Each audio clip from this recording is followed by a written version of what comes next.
ابو ہریرہ کہتے ہیں کہ رسول اللہ صلی اللہ علیہ وسلم نے فرمایا، جو صبح کی نماز کے بعد 100 دفعہ سبحان اللہ اور 100 دفعہ لا الہ الا اللہ پڑھے اس کے گناہ معاف ہو جائیں گے، اگرچہ وہ سمندر کی جھاگ کے برابر ہوں۔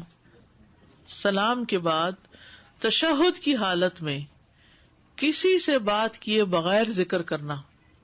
کسی سے بات کیے بغیر ذکر کرنا۔ ابو ذر سے مروی ہے کہ رسول اللہ صلی اللہ علیہ وسلم نے فرمایا، جو شخص فجر کی نماز کے بعد نماز میں تشہد میں بیٹھنے کی طرح اپنی ٹانگ کو دوہرا کیے ہوئے ہو اور کسی سے بات کیے بغیر 10 مرتبہ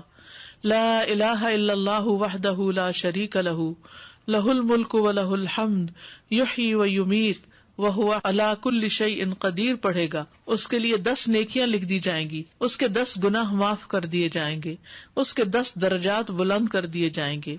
اور وہ اس دن ہر برائی سے محفوظ رہے گا اور اسے شیطان کی پہنچ سے دور کر دیا جائے گا، اور اس دن اللہ کے ساتھ شرک کے علاوہ کوئی گناہ اس لائق نہیں کہ اس کو پکڑ میں مبتلا کر دے۔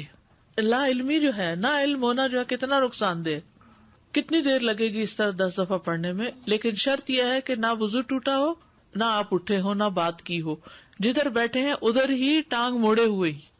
یعنی کسی گناہ پہ پکڑ نہیں ہوگی، شرک کیا تو پکڑ ہوگی، یہ مطلب ہے۔ مغرب کی نماز